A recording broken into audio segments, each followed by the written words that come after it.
ప్రేక్షకులందరికీ నూతన సంవత్సర శుభాకాంక్షలు. ఇప్పుడు మనం 2026 సంవత్సరం జనవరి 1వ తారీఖు నుంచి డిసెంబర్ 31వ తారీఖు వరకు 12 రాశుల వారికి ఎలాగుంటుంది, ఏం పరిహారాలు చేసుకోవాలి అనేది టూకీగా క్షుణ్ణంగా చెప్పుకుందాము. ఈ 2026 సంవత్సరము మార్చి 19వ తారీఖు ఉగాది అయింది. ఉగాది నుంచి ఈ ఉగాది తెలుగు పేరు ఏంటంటే పరాభవ నామ సంవత్సరం. అందువల్ల ఉగాది మార్చి 19 నుంచి వచ్చే సంవత్సరం 27 మార్చి ఇంచుమించుగా మార్చి వరకు ఈ పరాభవ నామ సంవత్సరం ఉంటుంది. అయితే ఈ పేరులోనే తెలుస్తుంది పరాభవ నామ సంవత్సరం అంటే కొంచెం కష్టంగా ఉంటుంది, ప్రజలందరికీ ఇబ్బందులు ఉంటాయి అనేటటువంటిది మనకి పేరులోనే తెలుస్తుంది.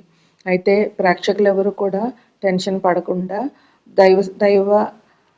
దైవారాధన చేసుకుంటే అన్ని సమస్యలు కూడా ఆ దైవమే తీర్చేస్తాడు. ఈ సంవత్సరంలో ముఖ్యంగా వచ్చేటటువంటి విశేషాలు ఏమున్నాయి? పండగలు అందరికీ తెలిసిందే. ఉగాది తర్వాత శ్రావణ మాసం వస్తుంది, తర్వాత భాద్రపద మాసం వినాయకుడి చవితి వస్తుంది, తర్వాత దేవి నవరాత్రులు వస్తాయి, దీపావళి, దసరా, ఇవన్నీ అందరికీ తెలిసినదే. ఇవి కాకుండా ఏమైనా గ్రహణాలు ఉన్నాయా ఈ సంవత్సరం, లేదా ఏమైనా అధిక మాసాలు ఉన్నాయా, మూఢాలు ఎప్పుడున్నాయి, ఇటువంటి విషయాలు నేను ఇప్పుడు చెప్తాను. 26/2/2 జూన్ 2026 మంగళవారం నుంచి 18/6/2026 శనివారం వరకు కూడా యమునా నది పుష్కరాలు జరుగుతాయి. అది ఎప్పుడంటే గురుడు మారుతాడు కనుక యమునా నది పుష్కరాలు ఈ సంవత్సరంలో జరుగుతాయి. ఇంకా మనకి ఈసారి మన తెలుగు మాసాల్లో అందరికీ తెలుసు కదా, చైత్రం, వైశాఖం, జ్యేష్టం అని. ఈ జ్యేష్ఠ మాసం అధికంగా వచ్చింది. అంటే అధిక జ్యేష్టము, నిజ జ్యేష్టం, 2 జ్యేష్ఠ మాసాలు వచ్చాయి. అయితే అధిక జ్యేష్టం ఎప్పుడంటే 17/5/2026 నుంచి 15/6/2026 వరకు. నిజ జ్యేష్టం ఎప్పుడంటే 16/6/2026 నుంచి 14/7/2026 వరకు నిజ జ్యేష్టం. అధిక జ్యేష్టంలో మన దైవారాధన ఎక్కువగా చేయాలి, శుభకార్యాలు ఏమి చేయకూడదు. ఇంక మూఢాలు ఈ సంవత్సరంలో మూఢాలు ఎలాగున్నాయి అని అంటే 15/7/2026 నుంచి గురుమూఢం ప్రారంభమవుతుంది. అలాగే 12/8/2026 వరకు గురుమూఢం ఉంటుంది.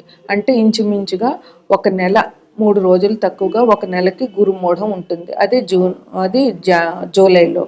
ఇక శుక్రమూఢం ఎప్పుడంటే 19/10/2026 నుంచి 29/10 అంటే 10 రోజులు శుక్రమూఢం ఉంటుంది. ఇది ఈ సంవత్సరంలో ఉన్న మూఢాలు. ఇక ఈ సంవత్సరంలో ఎటువంటి గ్రహణాలు లేవు. గ్రహణాలు కొన్ని ఉన్నాయి కానీ అవి మన భారతదేశంలో కనిపించవు కనుక ఈ గ్రహణాల గురించి ఎవరు కూడా ఇబ్బంది పడనవసరం లేదు. గ్రహణాలు లేవు. అందుకని మీరు ఎక్కడ యూట్యూబ్లో ఆ గ్రహణం ఈ గ్రహణం అని చెప్పినా కూడా మీరు ఏం భయపడకుండా, గ్రహణాలు లేవు, మనకు కనిపించవు, అందువల్ల మనం ఎటువంటి నియమాలు పాటించవలసిన అవసరం లేదు. 12 రాశుల్లో 2వ రాశి వృషభ రాశి. ఈ రాశ్యాధిపతి శుక్రుడు. అయితే వృషభ రాశిలో కృత్తిక 2, 3, 4 పాదాలు, రోహిణి 4 పాదాలు, మృగశిర 2 పాదాలు ఉంటాయన్నమాట. అయితే ఈ రాశి వారికి 2026 సంవత్సరంలో ఎట్లా ఉంటుంది? మనకి మార్చిలో ఉగాది మొదలవుతుంది. ఉగాది వస్తుంది మార్చి 19వ తారీఖున. మీకు ఏప్రిల్ బాగుంటుంది, మే కొద్దిగా ఇబ్బందులు ఉన్నాయి, మళ్ళీ జూన్, జూలై, ఆగస్ట్, సెప్టెంబర్ బాగుంటుంది, ఎటువంటి ఇబ్బందులు లేవు. అక్టోబరు కొంచెం ఇబ్బందులు ఉంటాయి, నవంబరు బాగుంటుంది, డిసెంబర్లో మళ్ళీ కొంచెం ఇబ్బందులు ఉంటాయి. మనకు ఓవరాల్గా ఎట్లాగంటే మిశ్రమ ఫలితంగా ఉంటుంది 2026 మీకు అని చెప్పవచ్చు అన్నమాట. ముఖ్యంగా ఏంటంటే మీకు కోపం ఎక్కువగా వస్తూ ఉంటే ఆ కోపాన్ని నియంత్రించుకోండి. ముందుగా నేను మీకు బ్యాడ్గా ఏది ఉందో, చెడుగా ఏమున్నాయో అది చెప్తున్నాను. మీకు కోపం అధికంగా వచ్చే పరిస్థితులు ఉన్నప్పుడు మీరు కోపాన్ని అదుపులో పెట్టుకోండి. కోపం వల్లే మనకు శత్రువులు పెరుగుతారు. దానివల్ల ఆ గొడవలు పెరగడం వల్ల మనశ్శాంతి ఎవరికీ ఉండదు. దానివల్ల మనకి ఈ ఇంట్లో పనులు చేయలేము, ఆఫీస్లో వర్క్ చేయలేము. అందువల్ల కోపాన్ని మీరు నియంత్రించుకోవడానికి కొంచెం ప్రాక్టీస్ చెయ్యండి. అట్లాగే మీకు విరోధులు కూడా పెరుగుతారు. మీరు గొడవలు పడితే ఆటోమేటిక్గా మన శత్రువులు పెరుగుతారు. అందువల్ల మీరు జాగ్రత్తగా ఉండండి. మీ శత్రువులతో కూడా మీరు జాగ్రత్తగా ఉండండి. ఇంకా కొద్దిగా ఆరోగ్యం దెబ్బతినే అవకాశాలు ఉన్నాయి. అంటే మీకు ఎప్పుడైతే ఏ నెలలు అయితే బాగోలేవని చెప్పామో ఆ నెలల్లో కొంచెం జాగ్రత్తగా ఉండండి. అనవసరం ఖర్చులు కూడా మీరు ఎక్కువగా చేస్తారు ఈసారి. అంటే మీకు అలా చేసే పరిస్థితులు వస్తాయి. అందువల్ల మీరు ముందుగానే ఆలోచించుకుని జాగ్రత్తగా ఖర్చుల నియంత్రణలో పెట్టుకోండి. ఇంకా వాహన ప్రమాదాలు కూడా జరిగే అవకాశాలు ఉన్నాయి. అందువల్ల వాహనాల మీద వెళ్ళేటప్పుడు జాగ్రత్తగా ఉండండి. ముందుగానే బయలుదేరే ముందే ఒకవేళ మీ సొంత వాహనంలో మీరు వెళ్తున్నట్లయితే బయలుదేరే ముందే అది పూర్తిగా చెక్ చేసుకోండి. అది మధ్యలో ఎక్కడ ట్రబుల్ ఇచ్చేసి మీరు అర్ధరాత్రిలో ఎక్కడో ఆగిపోకుండా మీరు ఆ వాహన ముందు చెక్ చేసుకోండి. ఒకవేళ అది బాగోలేకపోతే మీరు గవర్నమెంట్ వాహనాల్లో వెళ్ళండి. అది మీకు చాలా అవసరం. దానివల్ల మీ ప్రమాదాలు తగ్గే అవకాశాలు 90% వరకు ఉంటాయన్నమాట. ఇంకా కొన్ని ఇబ్బందులు ఉంటాయి, కానీ ఇవన్నీ మీకు కొంచెంగా జరిగే నష్టాలు. ఇంకా మీకు జరిగే మంచి పనులు ఏంటంటే మీరు పీఠాధిపతులను కలుస్తారు. పీఠాధిపతులను కలవడం అంటే మనం సాక్షాత్తు దేవుడి తర్వాత గురువుని కలిసినట్లే. ఆయన కలిసి ఆయన ఆశీర్వాదాలు తీసుకుంటే అన్ని సమస్యలు కూడా మీకు తగ్గిపోతాయి. ఇంకా భార్యాభర్తలు ఇద్దరికీ కూడా మంచి అవగాహన ఉంటుంది.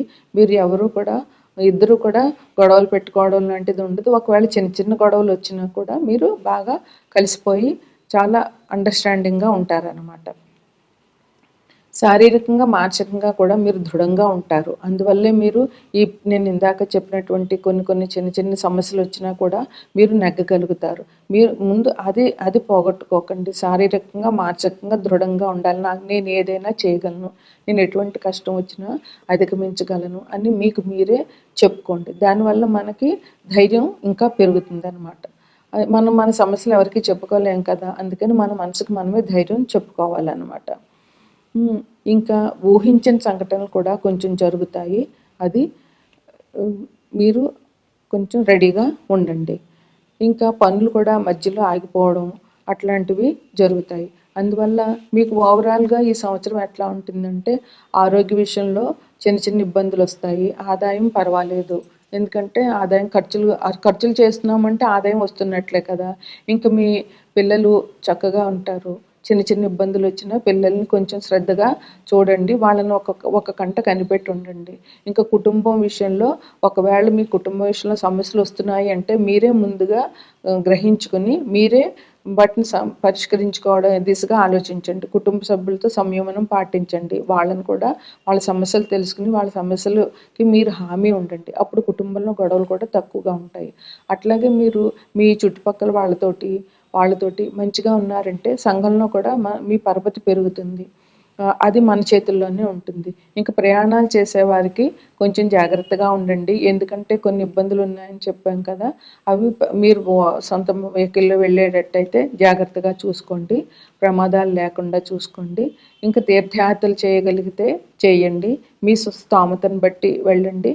ఇంకా సంతానం విషయంలో సంతానం లేని వాళ్ళకి సంతానం కలుగుతుంది. సంతానం ఉన్న వాళ్ళకి చిన్న చిన్న సమస్యలు ఉన్నా కూడా మీకు ఇబ్బంది ఏమి ఉండదు. ఇక మీరు మంగళవారం నియమాలు పాటించండి. అంటే మంగళవారం నియమాలంటే ఆంజనేయ స్వామి గుడికి వెళ్ళడం, లేదా సుబ్రహ్మణ్యేశ్వర స్వామి ఆలయానికి వెళ్ళడం. మీ చేతనైతే చేయగలిగితే సుబ్రహ్మణ్యేశ్వర స్వామికి పాలాభిషేకం 2 జంట నాగులు ఉంటాయి కదా, చేయడం. లేదా సుబ్రహ్మణ్య కరావలంబ స్తోత్రమో సుబ్రహ్మణ్యేశ్వర అష్టకమో ఏదో ఒకటి మీ ఇంట్లో మీరు చేయగలగడం. మీ ఇంట్లో జంట నాగులు ఉంటే మీరు అభిషేకం చేసుకోవడం. హనుమాన్ చాలీస 11 సార్లు పారాయణ చేయడం. హనుమాన్ టెంపుల్కి వెళ్ళడం. ఇట్లాంటివి చేయండి. మీకు చేయగలిగితే శ్రీశైలం శివాలయానికి దర్శనం చేసుకోండి. లేదా మీరు వెళ్ళలేకపోతే మీ దగ్గరలో ఉన్న శివాలయానికి రోజు వెళ్ళడానికి ప్రయత్నించండి. కుదరకపోతే సోమవారం అయినా వెళ్ళండి. శనివారం తప్పకుండా వెళ్ళండి శివాలయానికి. మీరు ఇంట్లో చేతనైతే శివాష్టకం చేసుకోండి. ఇవి మీకు ఈ సంవత్సరం మీ సమస్యల నుంచి మీరు వైదొలిగే పరిహారాలు.